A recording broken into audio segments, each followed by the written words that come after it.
Let's take a look at the ladder because plenty of people are questioning those sides on top of the ladder. Mick Malthouse in particular has queried the integrity of both Sydney and Adelaide. Not so much that they can't play or they can't win the flag. The positions flatter them, don't they? That they're not the best two sides in the competition.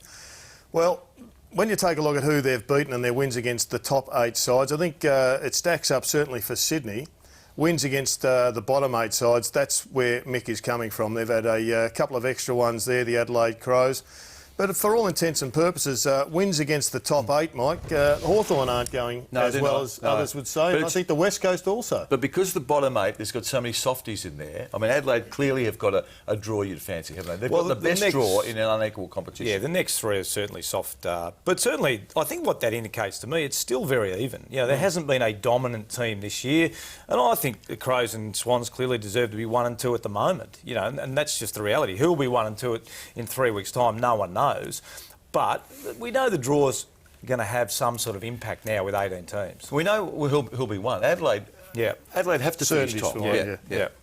The Pies, Roosie, we all predicted the streak. You wrote a column saying how it can be done, but it wasn't done. It was quite an amazing turnaround again. They got off to a good start, the Pies. They got headed by the Swans, who looked as if they were going to go on. But here is the streak. Won 9 games in a row on the road. It's a magnificent performance away from Melbourne. They've won its last 11 games against the Sydney Swans, and they have a 5-0 record in games decided by 12 points or under in 2012, and that is the most significant factor for mine. They're very good under pressure, but the other one that interests me is this ascendancy over the Swans. I keep hearing Lee Matthews and Michael Mothers both say that's nonsense about this Hoodoos and some teams just have got over others, but those figures would support the notion that when it's a tight finish, the team that usually wins again.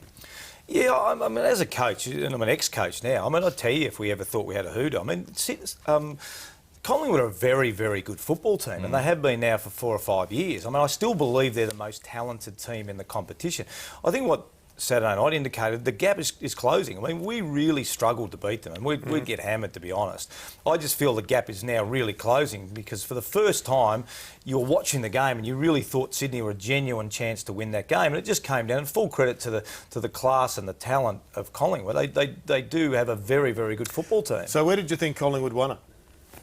Well, I think in the end, you know, ironically, I think it was a couple of moves that they made. You know, Tuvey going to Jeddah was a So your column in the Herald Sun Saturday said that Collingwood don't place enough emphasis on defence, isn't it? Yeah. Now, they did win with a low score. They won with 12 goals. But here's the column that sort of says to crack the Magpie code. And in your column, you said you didn't expect Collingwood to man up, specifically, in hard tags on any of the Swans players. They sent Tuvey to Jeddah.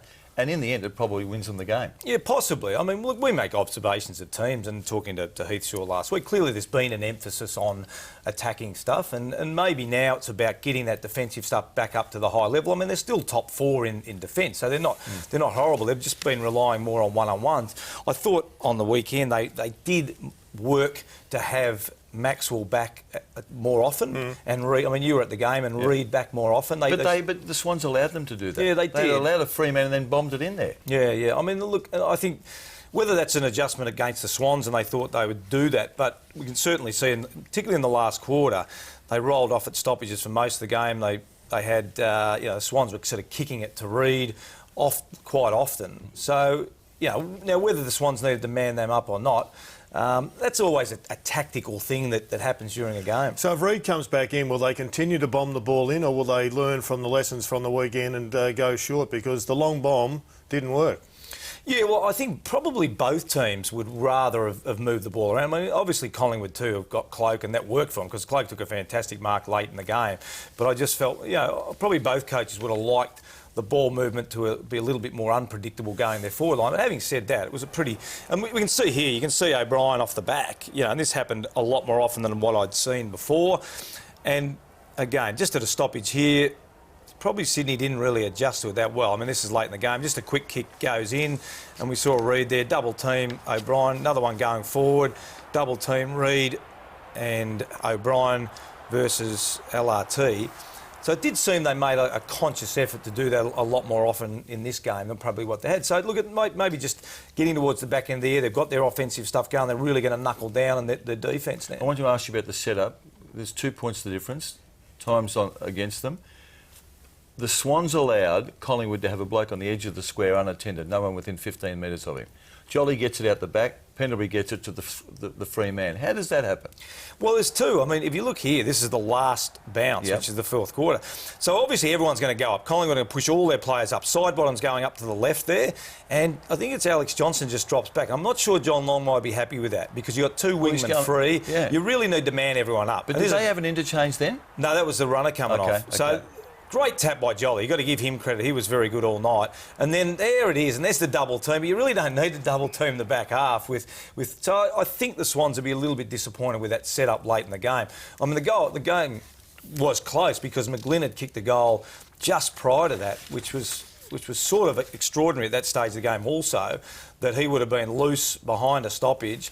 So, look, I think both coaches would say that there's probably some things that they still need to work on. A couple of big goals late in the game because it was such a close game. The Beams goal and the Cloak goal. Did you notice the contrasting reactions from the Collingwood players when they were kicked?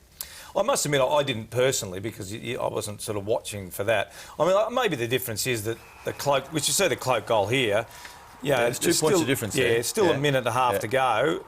And you're suggesting, Mike, there's only one player that comes up to him? Well, I'm not suggesting, you can see it. And then here's the Beams goal. And clearly, which was a pretty good goal. That's a great goal. I mean, that sort of seals the game. Oh, I think players sense that too. I mean, players don't know on the ground how long there is to go, but there's almost a sense of relief that Cloak puts you in front, and then there's the sense of excitement that you actually win the game, and they would know that they've won the game at that point. So where's the Cloak situation at the present time, Mike, from a Collingwood's perspective? Mark Rasciuto tonight telling the footy world that he expects Kurt Tippett to go back to Queensland, and the Crows have actually flagged that they're keen they did. on him. The Crows said a week ago that they would